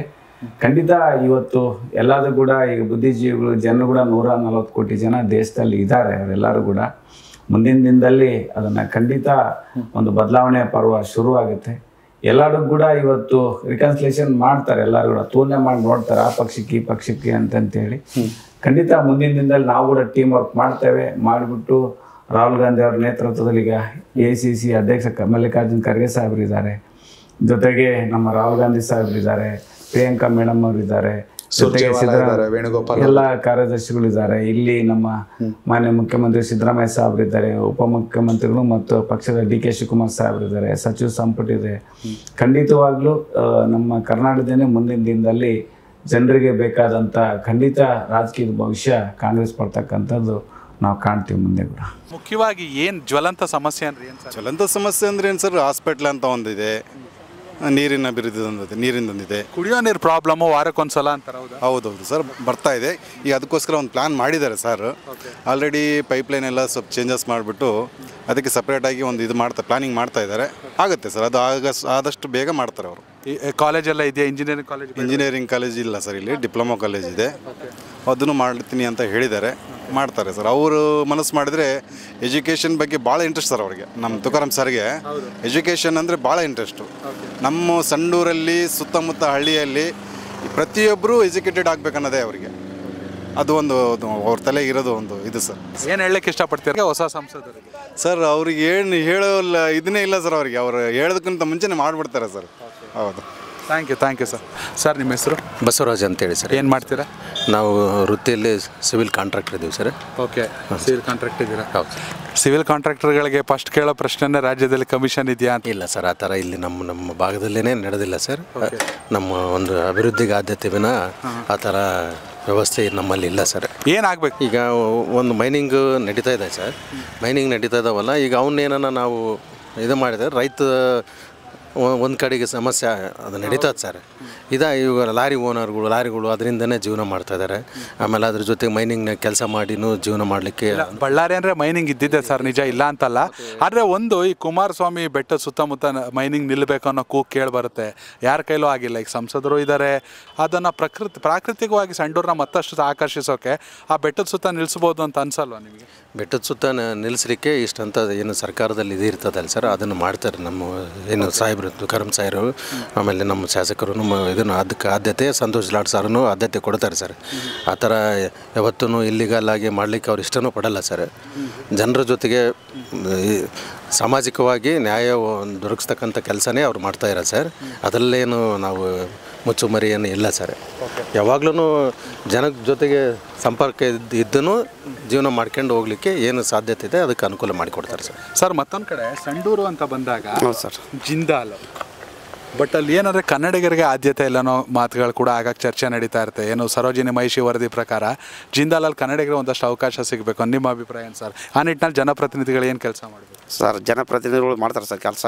ನಮ್ಮ ಸೊಂಡೂರು ಜೊತೆಗೆ ಈ ಭಾಗದವರೆಲ್ಲ ಭಾಳ ಜನ ಹೋಗ್ತಾರೆ ಸರ್ ಜಿಂದಾಲ್ಗೆ. ಆದರೆ ಇನ್ನೂ ಸ್ವಲ್ಪ ಜನ ಸೇರಿಸ್ಕೋಬೇಕು ಸರ್. ಜಿಂದಾಲರು ಹೊರಗಿನ ಜನ ಭಾಳ ಜನ ಅದಾರೆ ಸರ್. ಆ ಕಡೆ ಎಲ್ಲ ಬಿಹಾರ, ರಾಜಸ್ಥಾನ್, ಪಂಜಾಬ್ನವ್ರು ಜಾಸ್ತಿ ಅದಾರೆ ಸರ್. ನಮ್ಮ ಸೊಂಡೂರು ಜನನೂ ಅದಾರೆ ಸರ್. ನಮ್ಮ ಸಾಹೇಬ್ರ ಜೊತೆ ಸೇರ್ಸಕಚ್ಚಾರ ಸರ್. ಜಿಂದಾಲಿಗೆ MLR ಸರ್, ತುಕಾರಾಮ್ ಸರ್ ಜೊತೆ ಸೇರ್ಸಕಚ್ಚಾರೆ. ಇವಾಗ ಅನ್ನಪೂರ್ಣಕ್ಕರ್ ಬಂದ್ರೆ ಅವ್ರ ಜೊತೆಗೆ ಅವ್ರು ಸೇರ್ತಾರೆ ಸರ್ ಜನನ ಜಿಂದಾಲ್ಗೆ ಸೇರಿಸೋ ವ್ಯವಸ್ಥೆ ಅಂತೂ ಮಾಡ್ತಾರೆ ಸರ್ ಅವರು. ಅಲ್ಲ ನಿಮ್ಮ ಆಗ್ರಹನ ಅದು ಏನು ಆಗಬೇಕಲ್ಲ, ಕನ್ನಡಿಗರಿಗೆ ಹೆಚ್ಚು ಅವಕಾಶ ಹೆಚ್ಚು ಅವಕಾಶ ಸಿಗ್ಬೇಕು ಸರ್. ಓದ್ಬಿಟ್ಟು ಎಲ್ಲ ಬೆಂಗಳೂರಿಗೆ ಹೋಗ್ತಾರೆ, ಬಿಹಾರದವ್ರು ಬಂದು ಸಂಡೂರಲ್ಲಿ ಕೂತ್ಕೋತಾರೆ. ಇಲ್ಲ ಸರ್, ನಮ್ಮ ಸೊಂಡ್ರ ಸತಿ ಭಾಳ ಜನ ಹೋಗ್ಯಾರ ಸರ್ ಹೋಗ್ಯಾರ ಸರ್ ಕೆಲಸಕ್ಕೆ. ಓಕೆ ಸರ್, ಒಳ್ಳೊಳ್ಳೆ ಇಂಪಾರ್ಟೆಂಟ್ ಪೋಸ್ಟ್ನಾಗ ಅದಾರ ಸಂಡೂರವ್ರು. ಸರ್ ಮತ್ತೊಂದು ಕಡೆ ಪ್ರಾಕೃತಿಕವಾಗಿ ಸಂಡೂರನ್ನ ಉಳಿಸ್ಬೇಕಂದ್ರೆ ಮಹಾತ್ಮ ಗಾಂಧಿ ಅವರೇ ಹೇಳಿದರು ಸೆಪ್ಟೆಂಬರಲ್ಲಿ ಬನ್ನಿ ಅಂದರೆ ಒಳ್ಳೆ ಪ್ಲೇಸು ಅಂತ. ಈ ಕುಮಾರಸ್ವಾಮಿ ಬೆಟ್ಟದ ಸುತ್ತಮುತ್ತ ಅಕ್ರಮ ಗಣಿಗಾರಿಕೆನೇ ನಿಲ್ಲಬೇಕು, ಅಕ್ರಮ ಅನ್ನೋದಕ್ಕಿಂತ ಗಣಿಗಾರಿಕೆ ನಿಲ್ಲಬೇಕು ಅನ್ನೋ ಚರ್ಚೆ. ಸಂಸದರು ಇದ್ದಾರೆ, ಶಾಸಕರು ಇದ್ದಾರೆ, ಅವ್ರ ಕೈಲಿ ನಿಜಕ್ಕೂ ಆಗುತ್ತೆ. ಜನ ಆಯ್ಕೆ ಮಾಡಿದ್ದಾರೆ, ಇಲ್ಲಿನ ಅತಿ ದೊಡ್ಡ ಕೂಗು. ನೀವೇನಂತೀರ ಸರ್ ಅದ್ರ ಬಗ್ಗೆ? ಅದೇನು ಗಣಿಗಾರಿಕೆ ನಿಲ್ಲಕ್ಕೆ ಕಾಣ್ತಾ ಇಲ್ಲ. ಒಟ್ಟು ಪರಿಸರಿಗೆ ಏನೋ ತೊಂದರೆ ಇಲ್ಲ. ಮೇಲೆ ಮಾಡ್ಕೊಂತಾರೆ, ತಳಗೆಲ್ಲ ಚೆನ್ನಾಗಿದೆ. ಎಲ್ಲ ಧೂಳೇನು ಬರ್ತಾ ಇಲ್ಲ ಇಲ್ಲಿ ತಾಲೂಕುಗಳಾಗ. ಸೊಂಡೂರು ತಾಲೂಕಿನಾಗ ಟೌನ್ನಾಗ ಆಗಲಿ ಧೂಳೇನು ಬರ್ತಾ ಇಲ್ಲ. ಅಲ್ಲೆಲ್ಲೇ ಹಳ್ಳಿಗಳು ಒಂದು ಸ್ವಲ್ಪ ಮತ್ತೆ ಮ್ಯಾಗಳದ್ದು ಬರ್ಬೋದು, ಅದು ಬಿಟ್ಟರೆ ಸಿಟಿಗೇನಿಲ್ಲ, ಧೂಳಿಲ್ಲ. ನಿಲ್ಸೋಕ್ಕಾಗಲ್ಲ ಅಂತೀರಾ ಸಂಸದರು ಅಥವಾ ಶಾಸಕರು ಮನಸ್ಸು ಮಾಡಿದ್ರೆ? ಅವ್ರು ಮಾಡಿದ್ರೆ ನಿಲ್ಲಿಸ್ಬೋದು. ಯಾಕಂದ್ರೆ ಭಾಳ ದೊಡ್ಡ ದೊಡ್ಡ ಕೈ ಅದಾವೆ. ಅವ್ರು ಮಾಡಿದ್ರೆ ನಿಲ್ಸೋಕ್ಕಾಗಲ್ಲ ಅಂತ ನಮ್ಮ ನಿಮ್ಮ ಅಭಿಪ್ರಾಯ ಸರ್ ಇದ್ರ ಬಗ್ಗೆ? ಸರ್ ನಮ್ಮ ಅಭಿಪ್ರಾಯ ಅಂದರೆ ಸೊಂಡೂರು ಮನುಷ್ಯರು ಲೀಗಲ್ ಅದಾರ ಸರ್, ಎಲ್ಲ ಲೀಗಲ್ ಅದಾರ ಸರ್. ಇವರು ನಿಲ್ಲಿಸೋಕ್ಕಾಗಲ್ಲ ಸರ್, ಯಾಕಂದ್ರೆ ಅವರು ಸೆಂಟ್ರಲಿಸ್ಟ್ ತಂದಿರ್ತಾರೆ ಸರ್. ಅವರು ಇವರು ಶಾಸಕರಾಗಿರ್ಬೋದು, ಸಂಸದರಾಗಿರ್ಬೋದು ಸರ್, ಇವ್ರ ಕೈಗೆ ಏನಿರಲ್ಲ ಸರ್ ಮನುಷ್ಯ ನಿಲ್ಲಿಸೋಕೆ. ಇವ್ರಿಗೆ ಅವಕಾಶ ಇರಲ್ಲ ಸರ್ ಅವ್ರಿಗೆ. ಇವ್ರ ಕೈಲಿ ಇದೆಯೋ ಇಲ್ಲ ಅನ್ನೋದಕ್ಕಿಂತ ಹೆಚ್ಚಾಗಿ ಈ ಭಾಗದ ಜನರ ಕೂಗೋದು ಸರ್. ಜನರ ಕೂಗೈತೆ ಸರ್, ಮನುಷ್ಯಗಳು ಇದು ಇಲ್ಲ ಅಂತಂದೇಳಿ ನಿಲ್ಲಿಸ್ಬೇಕಂತಂದೇಳಿ. ಪರಿಸರ ಚೆನ್ನಾಗೈತೆ ಸರ್. ಕೂಗು ಇಲ್ಲೆಲ್ಲ ಸಿಡಿದು ನೀವು ಡಿಲ್ಲಿವರೆಗೆ ಹೋದ್ರೆ ಸರ್ ಒಂದೇ ಕೂಗು. ಸಂಸದರಾಗಲಿ ಶಾಸಕರಾಗಲಿ ಸರ್, ಅವರು ಪ್ರಯತ್ನ ಮಾಡಂತೆ ಮಾಡ್ತಾರೆ ಸರ್. ಅವರು ಏನು ಮಾಡಬೇಕು, ಯಾವ್ದು ಒಳ್ಳೇದು ಯಾವ್ದು ಕೆಟ್ಟದ್ದು ಅಂತ 100% ಮಾಡ್ತಾರೆ ಸರ್ ಅವರು. Thank you sir. Okay sir, ನಿಮ್ಮ ಹೆಸರು? ನನ್ನ ಹೆಸರು ಜಯಣ್ಣ ಅಂತೇಳಿ. ಸರ್ ಏನು ಮಾಡ್ತೀರಾ? ನಮ್ಮವು ವ್ಯವಹಾರ ಇದ್ದಾವೆ, ಅಗ್ರಿಕಲ್ಚರಲ್ ಇದೆ. ಇಲ್ಲಿರ್ತಕ್ಕಂಥ ಶಾಸಕರು ಸಂಸದರು ಕೂಡ ನಿರಂತರ ಅಭಿವೃದ್ಧಿ ಪರವಾಗಿರೋಂಥವ್ರು. ಸಾರ್ವಜನಿಕರ ಕುಂದುಕೊರತೆಗಳ ನಿವಾರಣೆಗೆ ಪಾಪ ಅವರು ಕೂಡ ಹಗಲಿರುಳು ಪ್ರಯತ್ನ ಪಡ್ತಾ ಇದ್ದಾರೆ. ಅದರಲ್ಲಿ 80% ಯಶಸ್ವಿ ಆಗಿದ್ದಾರೆ, ಇನ್ನೊಂದು 20% ಇದೆ. ಮುಂದಿನ ದಿನಗಳಲ್ಲಿ ಎಲ್ಲವೂ ಕೂಡ ಪೂರೈಕೆ ಆಗ್ತವೆ. ಗೋರ್ಪಡೆ ಅವ್ರ ನಂತರ ಗೋರ್ಪಡೆ ಅವ್ರು 6 ಬಾರಿ ಗೆಲ್ಸಿದ ಜನ ಇಲ್ಲಿ ಅವರು. ತುಕಾರಾಮ್ ಅವ್ರು 4 ಸಲ ಗೆದ್ರು. ಈಗ ಸಂಸದರಾದ್ರು, ಬೈ ಎಲೆಕ್ಷನ್ ಅನ್ನಪೂರ್ಣ ಅವ್ರು ಗೆದ್ರು. ಏನು ಕಾರಣ ಅದಕ್ಕೆ ಸತತ ಗೆಲುವಿಗೆ? ಸತತ ಗೆಲುವು ಕಾರಣ ಯಾಕೆ, ಒಂದು ಮೀಸಲಾತಿಯಲ್ಲಿರ್ತಕ್ಕಂಥ ಒಂದು ವ್ಯವಸ್ಥೆನಲ್ಲೂ ಕೂಡ ಒಬ್ಬ ವ್ಯಕ್ತಿಯನ್ನು 4 ಚುನಾವಣೆಗಳಲ್ಲಿ ಮತ್ತು MP ಎಲೆಕ್ಷನಲ್ಲಿ ಕೂಡ ಕೈ ಹಿಡಿತಾರೆ ಅಂದರೆ ಅಭಿವೃದ್ಧಿನೇ ಕಾರಣ. ಅಭಿವೃದ್ಧಿ ಮತ್ತು ಅವರು ಜನಗಳಿಗೆ ಸ್ಪಂದಿಸ್ತಕ್ಕಂಥ ರೀತಿ ನೀತಿಗಳು, ಇವತ್ತು ಅವರ ಸರಳತೆ, ನಡೆನುಡಿ ಎಲ್ಲವೂ ಕೂಡ ಇವತ್ತು ಪರಿಗಣನೆಗೆ ಬರ್ತವೆ. ಒಟ್ಟಾರೆ ಬಳ್ಳಾರಿ ನೋಡಿದಾಗ ಗಣಿಗಾರಿಕೆ, ಎಸ್ಪೆಷಲಿ ಕುಮಾರಸ್ವಾಮಿ ಬೆಟ್ಟದ ಸುತ್ತ ನಿಲ್ಲಬೇಕು ಅನ್ನೋ ಚರ್ಚೆಗಳು ಕೇಳಿ ಬರುತ್ತೆ. ಹೌದಾ? ಶಾಸಕರು ಸಂಸದರು ಮನಸ್ಸು ಮಾಡಿರೋದು ಅಸಾಧ್ಯ ಅಲ್ಲದೆ ಇರೋ ಕೆಲಸನ? ಇಲ್ಲ, ಇದು ಇವತ್ತು ಗಣಿಗಾರಿಕೆ ಕೇಂದ್ರ ಸರ್ಕಾರದಿಂದ ಬರ್ತಕ್ಕಂಥದ್ದು. ಗಣಿಗಾರಿಕೆ ಈಗ ಮೊದಲು ನಿರಂತರವಾಗಿ ಸಂಡೂರಿನಲ್ಲಿ ಬಹಳಷ್ಟು ಗಣಿ ಕಂಪನಿಗಳು ಇದಾವೆ, ನಡೀತಾ ಬಂದಿದ್ದಾವೆ. ಕುಮಾರಸ್ವಾಮಿ ಆಸ್ಪಾಸ್ನಲ್ಲಿ ಇರ್ತಕ್ಕಂಥ ಒಂದು ಕಂಪನಿದು ಇತ್ತೀಚೆಗೆ ಪರಿಸರವಾದಿಗಳು ಮತ್ತು ರೈತರು ಕೂಡ ಅದು ನಿಲ್ಬೇಕಂತೇಳಿ ಹೋರಾಟ ಮಾಡ್ತಾ ಇದ್ದಾರೆ. ನಮ್ಮ ಗಮನದಲ್ಲಿ ಕೂಡ ಇದೆ. ಬಟ್ ಈ ಕೇಂದ್ರ ಸರ್ಕಾರದವರು ಇದನ್ನ ತೀರ್ಮಾನ ತಗೋಬೇಕು. ಇದನ್ನ ರಾಜ್ಯ ಸರ್ಕಾರ ಮಟ್ಟದಲ್ಲಿ ಇವತ್ತು ಗಣಿ ಕಂಪನಿಗಳಿಗೆ ಪರವಾನಗಿ ಕೊಡ್ತಕ್ಕಂಥದ್ದು ಕೇಂದ್ರ ಸರ್ಕಾರ ಆಗಿರೋದ್ರಿಂದ ಅದರ ಸಾಧಕ ಬಾಧಕಗಳನ್ನ ಕೇಂದ್ರ ಸರ್ಕಾರ ಅವಲೋಕನ ಮಾಡಿ ತೀರ್ಮಾನ ತಗೋಬೇಕು. ಸರ್, ಜಿಂದಾಲ್ ಅವ್ರಿಗೆ ಸಂಡೂರು ಬೇಕು ಕಂಪ್ನಿ ಮಾಡಕ್ಕೆ. ಸಂಡೂರು ಜನಕ್ಕೆ ಕೆಲಸ ಇಲ್ಲ, ಕನ್ನಡಿಗರೇ ಅಲ್ಲಿ ಆದ್ಯತೆ ಕಡಿಮೆ ಅನ್ನೋ ಮಾತು ಕೇಳಿ ಬರುತ್ತೆ. ನಿಜಾನ? ಹೌದು, ಖಂಡಿತವಾಗ್ಲೂ ಜಿಂದಾಲ್ ಕಂಪನಿಯಲ್ಲಿ ಕನ್ನಡಿಗರಿಗೆ ಆದ್ಯತೆ ಕಡಿಮೆ ಇದೆ. ಜಿಂದಾಲ್ ಅವರು ಹೆಂಗಿದ್ದಾರೆ ಅಂದ್ರೆ ಇವತ್ತು ಇಲ್ಲಿನ ಸಂಸದರ ಶಾಸಕರ ಮಾತು ಕೇಳುವಂತ ಸ್ಥಿತಿಯಲ್ಲಿ ಕೂಡ ಅವರಿಲ್ಲ. ಆ ಮಟ್ಟಿಗೆ ಬೆಳೆದಿರ್ತಕ್ಕಂಥ ಕಂಪನಿ ಜಿಂದಾಲ್. ಇಲ್ಲಿ ಶಾಸಕರು ಸಂಸದರು ಇಲ್ಲಿ ಏನ್ ಮಾಡ್ತಾರೆ ಅಂದ್ರೆ, ಇಲ್ಲಿ ನಮ್ಮ ಹುಡುಗರು ವಿದ್ಯಾವಂತರಿದ್ದಾರೆ, ಅಗತ್ಯ ಸಂದರ್ಭದಲ್ಲಿ ಕೆಲಸ ಕೊಡ್ಬೇಕಂತೇಳಿ ಪಾಪ 100 ಜನ ಜಿಂದಾಲ್ ಕಂಪನಿ ಕಳಿಸ್ತಾರೆ, ರೆಕಮೆಂಡ್ ಮಾಡ್ತಾರೆ. ಬಟ್ ಅವರು ಈಗ ಸರೋಜಿನಿ ಮಹಿಷಿ ವರದಿ ಅನುಷ್ಠಾನಕ್ಕೆ ತಂದು ಈ 80% ಈ ಸ್ಥಳೀಯರಿಗೆ ಉದ್ಯೋಗ ಕೊಡಬೇಕು, ಕನ್ನಡಿಗರಿಗೆ ಉದ್ಯೋಗ ಕೊಡಬೇಕು ಅಂತಕ್ಕಂಥದ್ದನ್ನ ಇವತ್ತು ಕೇಂದ್ರ ಸರ್ಕಾರ ಜಾರಿಗೆ ತರಬೇಕು. ಸರೋಜಿನಿ ಮಹಿಷಿ ವರದಿ ಪ್ರಕಾರ 80% ಜನರಿಗೆ ಉದ್ಯೋಗ ಕೊಡಬೇಕು. ಆದರೆ ಜಿಂದಾಲ್ ಅವ್ರ ಹತ್ರ ನಾವು ಈ ವಾದವನ್ನು ಮಂಡನೆ ಮಾಡಿದಾಗ ಅವ್ರು ಏನು ಹೇಳ್ತಾರೆ ಅಂದರೆ, ಇದು ಕೇಂದ್ರ ಸರ್ಕಾರಕ್ಕೆ ಸಂಬಂಧಪಡ್ತದೆ, ನಮ್ಮದು ಪ್ರೈವೇಟ್ ಕಂಪನಿ, ನಮಗೆ ಸಂಬಂಧ ಬರೋದಿಲ್ಲ ಅನ್ನೋಂಥ ಮಾತುಗಳನ್ನು ಅವ್ರು ಹೇಳ್ತಾರೆ. ಹಾಗಾಗಿ ಪ್ರೈವೇಟ್ ಕಂಪನಿಗಳವರು ಕೂಡ ಸ್ಥಳೀಯರಿಗೆ 80% ಸರೋಜಿನಿ ಮಹಿಷಿ ಒಂದು ವರದಿಯನ್ನು ಅನುಷ್ಠಾನಕ್ಕೆ ತರಬೇಕಂತೇಳಿ ಕೇಂದ್ರ ಸರ್ಕಾರದವರು ಒಂದು ಕಾನೂನು ಮಾಡಬೇಕು. ಮಾಡಿದಾಗ ಖಂಡಿತವಾಗ್ಲೂ ಇಲ್ಲಿ ಸ್ಥಳೀಯರಿಗೆ ನ್ಯಾಯ ಸಿಗ್ತದೆ. Thank you sir, thank you. ನಿಮ್ಮ ಹೆಸರು? ನನ್ನ ಹೆಸರು ಶ್ರೀಕಾಂತ್ ಅಂತ. ನೀವೇನು ಮಾಡೋದು? ನಾನು ಮಾಜಿ ಗ್ರಾಮ ಪಂಚಾಯತ್ ಅಧ್ಯಕ್ಷರು. ಆಮೇಲೆ ಇಲ್ಲಿ ಬಿಸ್ನೆಸ್ ಮಾಡ್ಕೊಂತಿರ್ತೀವಿ. ನಿಮ್ಮ ಗ್ರಾಮ ಎಲ್ಲ ಅಭಿವೃದ್ಧಿ ಆಗಿದೆಯಾ? ಆಗ್ತಾ ಇದೆ ಸರ್, ಸಂಡೂರಿನೆಲ್ಲ ಹಳ್ಳಿಗಳ ಅಭಿವೃದ್ಧಿ ಆಗಿದೆ. ಆಗ್ತಾ ಇದಾವೆ ಸರ್. ಎಲ್ಲ ಅಭಿವೃದ್ಧಿ ಹೆಂಗೆ ಯಾವ ಏನ್ ಆಗ್ಬೇಕು ಅಂದ್ರೆ ಬೇಸಿಕ್ ರಸ್ತೆ, ನೀರು, ಸರ್ ಮೂಲಭೂತ ಸೌಕರ್ಯಗಳೆಲ್ಲ ಇದೆಯಾ? ಸರ್ ಇದೆ ಸರ್. ಸಾಮಾನ್ಯವಾಗಿ ನಮ್ಮ ಸಾಹೇಬ್ರು ಏನೋ ಇದಾರಲ್ಲ, MP ಸಾಹೇಬ್ರಾಗ್ಲಿ, ಇವಾಗ ಅಕ್ಕರು ಬಂದಿದ್ದಾರೆ, ಅವರು ಫಸ್ಟ್ ಪ್ರಿಫರೆನ್ಸ್ ಕೊಟ್ಟಿದ್ದೇ ರಸ್ತೆಗಳಿಗೆ. Okay. ಯಾಕಂದ್ರೆ ರಸ್ತೆ ಅಭಿವೃದ್ಧಿ ಆದ್ರೆ ತಾನೇ ನಾವು ಮುಂದೆ ಏನೋ ನಾವು ಬೆಳೆದದ್ದು ಇವು ಸಾಮಗ್ರಿಗಳನ್ನೆಲ್ಲ ತಂದು ಮಾರಾಟಕ್ಕೆ ಮಾಡೋದು. ಈಗ ಫಸ್ಟು ಎಜುಕೇಷನ್ಗೆ ಪ್ರಿಪ್ರೇಷನ್ ಕೊಟ್ಟರು. ಎಜುಕೇಷನ್ ಬರ್ತಾ ಬರ್ತಾ ಬರ್ತಾ ಮತ್ತು ರಸ್ತೆಗಳಂತೂ ಸುಧಾರಣೆ ಆಗಿದ್ದಾವೆ. ಈಗ ಮಲ್ಟಿ ಸ್ಪೆಷಲ್ ಆಸ್ಪತ್ರೆ ಕೂಡ ತೆಗಿಬೇಕು ಅಂತೇಳಿ ಇದ್ದಾರೆ. ಆಮೇಲೆ ಒಂದು ಜಾಗ ಕೂಡ ನೋಡಿದ್ದಾರೆ, ಇವತ್ತು ನಾಳೆ ಆಗ್ತದೆ. ಸರ್ ನಿಮ್ಮ ಹೆಸರು? ನನ್ನ ಹೆಸರು CH ಕಾಸಿಂಪುರ ಅಂತೇಳಿ ಸರ್. ಕಾಸಿಂಪುರ. ಏನು ಮಾಡ್ತೀರಾ? ನಾವು ಇಲ್ಲಿ ಗುತ್ತಿಗೆ ಕೆಲಸ ಮಾಡ್ತಾಯಿದ್ದೀವಿ ಸರ್. ಗುತ್ತಿಗೆ ಕೆಲಸ ಅಂದರೆ ಕೇಳಬೇಕಾಗಿರೋ ಪ್ರಶ್ನೆ, ಕಮಿಷನ್ ಹೆಂಗೆ ನಡೀತಿದೆ ಇಲ್ಲಿ? ಸರ್ ಇಲ್ಲಿ ನಾನು ಸುಮಾರು 20 ವರ್ಷದಿಂದ ಮಾಡ್ತಾ ಇದ್ದೀನಿ. ಇಲ್ಲಿ ₹1 ಯಾರಿಗೂ ಕೊಟ್ಟಿಲ್ಲ ಸರ್. ಇನ್ನವರೆಗೂ ನನ್ನ ಕಣ್ಣಿನ ನಾನು ನೋಡೇ ಇಲ್ಲ, ಕಮಿಷನ್ ಎಂಬ ಮಾತೇ ಕೇಳಿಲ್ಲ ಸರ್ ಕಿವಿಯಿಂದ. ಅಧಿಕಾರಿಗಳು? ಸರ್ ಅಧಿಕಾರಿಗಳು ನಮ್ಮ ಸಾಹೇಬರು ಮಾತು ಮೀರಿ ಒಂದು ಮಾತು ಕೂಡ ಮಾತಾಡೋದಿಲ್ಲ. ಎಲ್ಲರೂ ಪ್ರೀತಿಯಿಂದ ನೋಡ್ಕೊಂಡು ನಮ್ಮ ಸಾಹೇಬರು ಏನು ಹೇಳಿದ್ದಾರೆ ಅಷ್ಟೇ ಕೆಲಸ ಮಾಡ್ತಾರೆ ಅವರು. ಯಾವುದೇ ಕಾರಣಕ್ಕೂ ಜನಗಳಿಗೆ ತೊಂದರೆ ಆಗಲಾರ್ದಂಗೆ ಡೀಲ್ ಮಾಡೋಣ, ಏನೇ ವಿಷಯದಲ್ಲಿ ಕೂಡ ಮಾತಾಡೋದಿಲ್ಲ. ಅವ್ರವರು ಇದಕ್ಕೆ ನೀಟಾಗಿ ನೋಡ್ಕೊಂಡು ಅವ್ರವ್ರ ಕೆಲಸಗಳು ಅವ್ರಿಗೆ ಗುಣ ಮುಟ್ಟಂಗೆ ಮಾತಾಡ್ತಾರೆ. ಸರ್ 4 ಬಾರಿ ಶಾಸಕರು, ಆ್ಯಕ್ಚುಲಿ ಸಂಡೂರು ಕ್ಷೇತ್ರ ಗೋರ್ಪಡೆಯವ್ರನ್ನ 6 ಸಲ ವಿಧಾನಸೌಧಕ್ಕೆ ಕಳಿಸಿತ್ತು. ಆ ನಂತರದಲ್ಲಿ 4 ಸಲ ತುಕಾರಾಮ್ ಅವರು, ಆ ನಂತರದಲ್ಲಿ ಸರ್ಕಾರಕ್ಕೆ ಸಿದ್ದರಾಮಯ್ಯ ಅವ್ರಿಗೆ, ಸಂತೋಷ್ ಲಾಡ್ ಅವ್ರಿಗೆ ಬೆಲೆ ಕೊಟ್ಟು MP ಎಲೆಕ್ಷನ್ನು ಗೆದ್ಕೊಂಡ್ರು, ಬೈ ಎಲೆಕ್ಷನಲ್ಲಿ ಹೆಂಡ್ತಿನ ಗೆಲ್ಸಿದ್ರು. ಏನು ಕಾರಣ ನಿಮ್ಮ ಪ್ರಕಾರ? ಸರ್ ನಮ್ಮ ಸಂತೋಷ್ ದಣಿ ಅಂತಂದರೆ ನಮ್ಮ ಸಂಡೂರಿಗೆ ಗೋರ್ಪಡೆ ಸಾಹೇಬ್ರೆ ಒಂದು ಇದು ಅವ್ರು ಹಾಕಿರೋ ಬೇಸಿನಲ್ಲಿ ನಮ್ಮ ಸಂತೋಷ್ ದಣಿ ಬೇಸ್ನಲ್ಲಿ ಅದೇ ಬೇಸ್ನಾಗ ಹೋದರು. ಅವರು ಹಾಕಿದ ನಮ್ಮ ಸಂಡೂರಿಗೆ ಏನಪ್ಪ ನಮ್ಮ ದಣಿ ಕೂಡ ಹೋಗ್ಬಿಡ್ತಾರೆ ಹೆಂಗೆ ಅಂತ ಒಂದು ಇದಿತ್ತು. ಆ ಟೈಮ್ನಲ್ಲಿ ತುಕಾರಾಮ್ ಸಾರಿಗೆ ಆಯ್ಕೆ ಮಾಡಿದ್ರು. ಹೆಂಗಪ್ಪ ಇದು ನಮ್ಮ ಸಂಡೂರು ಜನಕ್ಕೆ ಅಂತ ಸಮಸ್ಯೆ ಅಂತ ಇತ್ತು. ಆ ಟೈಮ್ನಲ್ಲಿ ತುಕಾರಾಮ್ ಸರ್ ಬಂದು ಅದು ಎಲ್ಲಿಯೂ ಯಾರಿಗೂ ತೊಂದರೆ ಆಗಲಾರ್ದಂತ ನೋಡ್ಕೊಂಡು ಹೋಗೋಷ್ಟು ಇದು ನಮ್ಮ ತುಕಾರಾಮ್ ಸರ್ ಮಾಡಿದ್ದಾರೆ ಇವತ್ತಿನವರಿಗೆ. ಅಂದರೆ ಸತತವಾಗಿ ಗೆಲ್ಲೋಕೆ ಏನು ಕಾರಣ? ಸತತವಾಗಿ ಗೆಲ್ಲ ಕಾರಣ ಏನು ಸರ್ ಅಂದರೆ ಬಂದು ಜನಕ್ಕೆ ಫಸ್ಟು ಪ್ರೀತಿಯಿಂದ ಮಾತಾಡ್ತಾರೆ. ಎಲ್ಲೇ ಇರಲಿ ಎಲ್ಲ ಮಂತ್ರಿಗಳು MLAಗಳು ಸರ್ ಜಲ್ದಿ ಸಿಗಬೇಕಂದ್ರೆ ಬೆಂಗಳೂರಿಗೆ ಹೋಗ್ಬೇಕು. ಇವ್ರು ಹಂಗಿಲ್ಲ, ಜನಗಳು ತಲೆನೇ ಇವ್ರು ಹೋಗ್ತಾರೆ. ಯಾವ ಹಳ್ಳಿಗೆ ಬೇಕಂತಂದರೆ ತಿಂಗಳಲ್ಲಿ 3-4 ಟೈಮು ಯಾವ ಊರಿಗೆ ಒಂದೊಂದು ಕ್ಷೇತ್ರಕ್ಕೆ ಬಂದಾಗ ಒಂದು ಟೈಮು ಚೋನೂರು ಸೈಡ್ ಹೋಗ್ತಾರೆ, ಒಂದು ಟೈಮು ಇದು ಕುಡ್ತಿನ ಸೈಡ್ ಹೋಗ್ತಾರೆ, ಎಲ್ಲಿ ದರೋಜಿ ಸೈಡ್ ಹೋಗ್ತಾರೆ. ಎಲ್ಲೆಲ್ಲಿ ಬೇಕಲ್ಲಿ ಹೋಗಿ ಜನಗಳು ಇದ್ದಲ್ಲಿ ಹೋಗಿ ಮಾತಾಡಿ ಬರ್ತಾರಲ್ಲ, ಅದೇ ಗೆಲ್ಲಕ್ಕೆ ಆಲ್ಮೋಸ್ಟ್ ಆಲು ಎಲ್ಲ ಕೆಲಸಗಳನ್ನು ಪರಿಪೂರ್ಣವಾಗಿ ಮಾಡ್ತಾ ಇದ್ದಾರೆ ಸರ್. ಆಲ್ಮೋಸ್ಟ್ ಆಲ್ ಯಂಗ್ಸ್ಟಾರ್ಸ್ಗೆ ಏನು ಬೇಕು, ಶಿಕ್ಷಣಕ್ಕೆ ಆದ್ಯತೆಯನ್ನು ಕೊಟ್ಟಿದ್ದಾರೆ. 12 ವಸತಿ ಶಾಲೆಗಳನ್ನು ಕೊಟ್ಟಿದ್ದಾರೆ. ಪ್ರತಿಯೊಂದು ಸಮಾಜ ಏನು ಈ ದೇವರಾಜ ಅರಸು ಇರ್ಬೋದು, SC ST ಇರ್ಬೋದು, ಹಿಂದುಳಿದ ವರ್ಗದವರಿಗೆ ಪ್ರತಿಯೊಂದು ಮಕ್ಕಳಿಗೆ ಅನುಕೂಲವಾಗಿರ್ತಕ್ಕಂಥ ಹಾಸ್ಟೆಲ್ ವ್ಯವಸ್ಥೆಗಳನ್ನು ಮಾಡಿದ್ದಾರೆ. ಪ್ರತಿಯೊಂದು ಹಳ್ಳಿಗಳಿಗೆ ಬಸ್ ಸಂಚಾರ, ಶಿಕ್ಷಣಕ್ಕೆ ಆದ್ಯತೆಯನ್ನು ನೀಡಿ ಬಸ್ ಸಂಚಾರದ ವ್ಯವಸ್ಥೆ ಮಾಡಿದ. ಆರೋಗ್ಯವಾಗಿ ಉತ್ತಮವಾಗಿರ್ತಕ್ಕಂಥ 50 ಬೆಡ್ ಆಸ್ಪತ್ರೆಯನ್ನು 100 ಬೆಡ್ಗೆ ಮೇಲ್ದರ್ಜೆಗೆ ಏರಿಸಿದ್ದಾರೆ. ಅದಲ್ಲದೆ ಈಗ 200 ಬೆಡ್ ಆಸ್ಪತ್ರೆಗಾಗಿ ಮೇಲ್ದರ್ಜೆಗೆ ಏರಿಸಲಿಕ್ಕೆ ಕಾರ್ಯಪ್ರವೃತ್ತರಾಗಿದ್ದಾರೆ. ಅದೇ ಅಲ್ಲದೆ ಇವತ್ತಿನ ದಿನದಲ್ಲಿ ಸುಮಾರು 20-30-35 ಕೋಟಿ ವೆಚ್ಚದಲ್ಲಿ ಮಿನಿ ವಿಧಾನಸೌಧ ಆಗ್ತಾಯಿದೆ. ಅದೇ ಅಲ್ಲದೆ ಇಡೀ ನಮ್ಮ ರಾಷ್ಟ್ರದಲ್ಲೇ ವಿನೂತನವಾಗಿರ್ತಕ್ಕಂಥ ಒಂದು ಕಾರ್ಯಕ್ರಮವಾಗಿರ್ತಕ್ಕಂಥ ಕ್ಲಿನಿಕ್ ಆನ್ ವೀಲ್ ಅಂತಕ್ಕಂಥದ್ದನ್ನು ಪ್ರತಿ ಹಳ್ಳಿಗೂ ಪ್ರಥಮ ಚಿಕಿತ್ಸೆ ಆಗಿರ್ಬೋದು, ಸಣ್ಣಪಟ್ಟ ಜ್ವರ, ನೆಗಡಿ ಅಂತ ಕೆಮ್ಮುಗಳಂತಕ್ಕಂಥದ್ದನ್ನು ಇದೇನು ಇದು ಸಂಡೂರು ಪಟ್ಟಣಕ್ಕೆ ಬರದೇ ಇರ್ತಕ್ಕಂಥದ್ದು ಪ್ರತಿ ಹಳ್ಳಿಗೆ ಹೋಗಿ ಕೊಡ್ತಕ್ಕಂಥ ಆಂಬುಲೆನ್ಸ್ ಮುಖಾಂತರ. ಎಷ್ಟು ಆಂಬುಲೆನ್ಸ್ ಇದೆ? ಸುಮಾರು 10-12 ಆಂಬುಲೆನ್ಸ್ಗಳು ವ್ಯವಸ್ಥೆ ಮಾಡಿದ್ದಾರೆ ಸರ್. ನಿಮ್ಮ ಹೆಸರು? ನಮ್ಮ ಹೆಸರು ಮಹೇಶ್ ಸ್ವಾಮಿ ಅಂತೇಳಿ, ಮಾಜಿ ಗ್ರಾಮ ಪಂಚಾಯತಿ ಅಧ್ಯಕ್ಷರು, ಕೋಡಾಲು. ಎಷ್ಟು ವರ್ಷ ನಿಮಗೆ? ನನಗೆ ಈಗ 50 ವರ್ಷ. 50 ವರ್ಷ. ನಾವು 1994 ನಾವು ಸಂಡೂರಲ್ಲಿ ನೋಡ್ತಾ ಇದ್ದೀವಿ. 2005-6 ಸಂತೋಷ್ ಲಾಡ್ ಅವರು ಫಸ್ಟ್ನೇ ಶಾಸಕರಾದ 2005 ಅಲ್ಲಿಂದ JDS ಶಾಸಕರಾದ ಮೇಲೆ ಸಂತೋಷ್ ಲಾಡ್ ಅಭಿವೃದ್ಧಿ ಆದಮೇಲೆ ಬಡವರ ಒಂದು ಕಾಳಜಿ ಆದಮೇಲೆ ನಮ್ಮ ಭಾಗ, ಯಾಕೆಂದರೆ ನಮ್ಮ ಅಂತಾಪುರ ಪಂಚಾಯತಿ, ವಿಟ್ಲಾಪುರ ಪಂಚಾಯತಿ, ನಮ್ಮ ಮೆಟ್ಟಿಕೆ, ರಾಜಾಪುರ ಪಂಚಾಯತಿ ಇದೆ. ಅವಾಗೆ ನಮಗೆ ಸ್ಕೂಲ್ಗಳು ರಸ್ತೆ ಇದ್ದಿಲ್ಲ. ಆ ಟೈಮ್ನಲ್ಲಿ ಸಂತೋಷ್ ಲಾಡ್ ಸಾಹೇಬರು ಬಂದು ನಮಗೆ ಅಲ್ಲಿ KV ಒಂದು ಇದು ಮಾಡಿದರು. ಆದಮೇಲೆ ಮುರಾರ್ಜಿ ದೇಸಾಯಿ ಸ್ಕೂಲ್ ಮಾಡಿದರು. ಅವರೇ ಒಂದು ಜಗ್ಗೆವು ಸ್ಥಳಗಳು ಅವರೇ ಕೊಡಿಸಿದ್ರು. ಆ ಟೈಮ್ನಲ್ಲಿ ಸ್ಥಳ ಕೊಡಿಸಿದ್ರು. ಆದಮೇಲೆ ಸಾಮೂಹಿಕ ಮದುವೆ ಮಾಡಿದರು.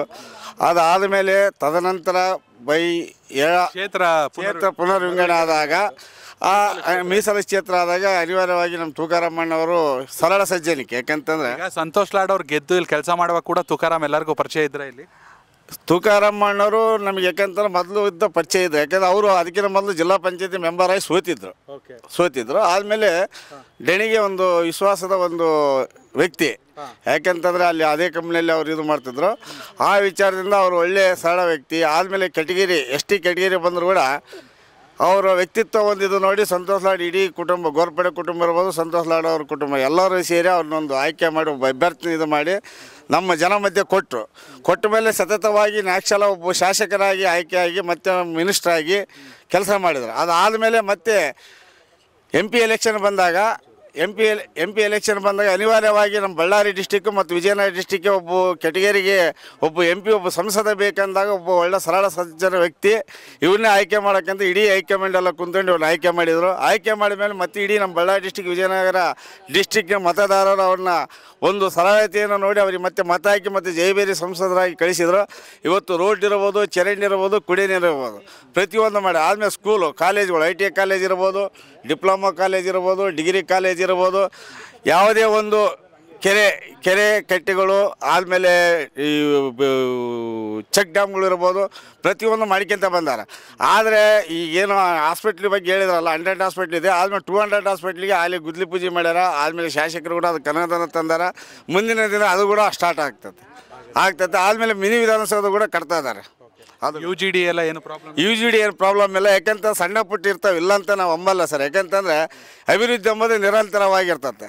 ಆ ಒಂದು ಇವತ್ತು UGD ಮಾಡೋಕೈತಾರ, ಆಲೆ ಸೊಂಡಲೆಯಲ್ಲಿ ಮಾಡೋಕೈತಾರ. ಜಲಜೀವನ ಕೂಡ ಪ್ರತಿಯೊಂದು ಹಳ್ಳಿಗೆ ನೀರು ಕೂಡ ಬರ್ತಾ ಇದಾವೆ. ಮುಂದಿನ ದಿನಗಳಲ್ಲಿ ಇನ್ನೂ ಅಭಿವೃದ್ಧಿ ಮಾಡ್ತಾರಂತ ನಾವು ವಿಶ್ವಾಸ ಇಟ್ಕೊಂಡ್ವಿ. ಸರ್, ತುಂಬ ನಂಬಿಕೆ ನಿಮ್ಮ ಮೇಲೆ. ಕೇವಲ ಸಂಡೂರು ಅಷ್ಟೇ ಅಲ್ಲ, ಬಳ್ಳಾರಿ ಜನರಿಗೆ, ಬಳ್ಳಾರಿ ವಿಜಯನಗರ ಸೇರಿದಂಗೆ 8 ವಿಧಾನಸಭಾ ಕ್ಷೇತ್ರದ ಜನರಿಗೆ ಏನು ಹೇಳಲಿಕ್ಕೆ ಇಷ್ಟಪಡ್ತೀರಿ? ಖಂಡಿತ ಮೊದಲನೇದಾಗಿ ಇವತ್ತು ಏನು ನನಗೆ ಆಶೀರ್ವಾದ ಮಾಡಿದ್ದಾರೆ, ಸಂಸತ್ತಿಗೆ ಕಳಿಸಿದ್ದಾರೆ, ಆ ಒಂದು ಭರವಸೆಗಳನ್ನ, ಆ ಒಂದು ಏನು ವಿಶ್ವಾಸವನ್ನು ಇಟ್ಟಿದ್ದಾರೆ ಅದನ್ನ ಉಳಿಸೋಂಥ ಕೆಲಸ ನಾನು ಪ್ರಾಮಾಣಿಕವಾಗಿ ಮಾಡ್ತೀನಿ. ಒಂದೇ ಒಂದು ಮಾತು ಹೇಳ್ತೀನಿ, ನಾನು ಮಾತಾಡಲ್ಲ, ಕೆಲಸ ಮಾಡಿ ಕೆಲಸ ಮಾತಾಡ್ಸೋಂಥ ಕೆಲಸ ನಾನು ಮಾಡ್ತೀನಿ. Thank you so much sir. Yes, ನೀವು ಕೂಡ ಬಳ್ಳಾರಿಯ 8 ವಿಧಾನಸಭಾ ಕ್ಷೇತ್ರಗಳ ಮತದಾರರಾಗಿದ್ದಲ್ಲಿ ನಿಮ್ಮ ಕ್ಷೇತ್ರದ ಸಮಸ್ಯೆ ಏನು, ಸಂಸದರಿಗೆ ಬಳ್ಳಾರಿಗೆ ಏನಾಗಬೇಕು, ಕಾಮೆಂಟ್ ಮೂಲಕ ತಿಳಿಸಿ. ಇದೇ ಇವತ್ತಿನ ವಿಶೇಷ. ನಮಸ್ಕಾರ, ನಾನು ಯೋಗೇಶ್ ಈಶ್ವರ್. ಕನೆಕ್ಟ್ ಕರ್ನಾಟಕ, ಇದು ನಿಮ್ಮ ನೆಟ್ವರ್ಕ್.